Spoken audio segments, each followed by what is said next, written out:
महादेव, पिछले वीडियो में हम लोग चमत्कार चिंतामणि के अनुसार तृतीय और चतुर्थ भाव में स्थित चंद्रमा के फल के बारे में चर्चा किए थे। अब हम लोग पंचम और षष्ठ भाव में स्थित चंद्रमा के फल के बारे में चर्चा करेंगे। तो चलिए प्रारंभ करते हैं। कहते हैं कि यदा पंचमे यस्य नक्षत्रनाथो ददाति ह संतान संतोषमेव मितं निर्मलां रत्नलाभं च भूमिं कुसीदेन नानाप्तयो व्यावसायात्। यदि जिस किसी भी जातक की जन्म कुंडली के पंचम भाव में यदि चंद्रमा स्थित है तो वह व्यक्ति अत्यंत ही निर्मल बुद्धि वाला होगा। वह रत्न इत्यादि से, हीरा से, सोना से, मोती से, चांदी से, इस प्रकार का वह लाभ प्राप्त करेगा। वह व्यक्ति पर्याप्त भूमि वाला होगा। उसके पास भूमि पक्ष से भी सुख की पूर्ण संभावना होगी।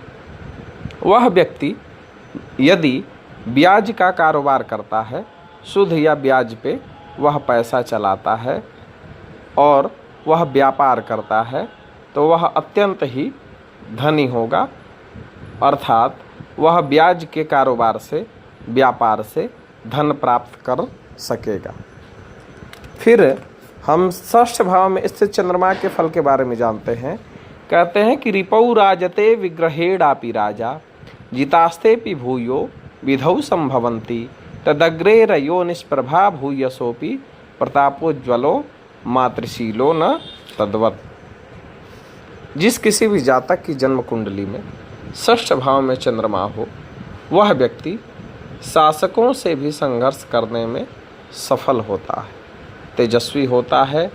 वह व्यक्ति हमेशा शत्रुओं पर विजय प्राप्त करने वाला होता है। हम ये कह सकते हैं कि उसके सामने उसके दुश्मन, शत्रु आते ही तेजहीन हो जाते हैं, बलहीन हो जाते हैं। उसका उज्ज्वल प्रताप सर्वत्र फैलता है।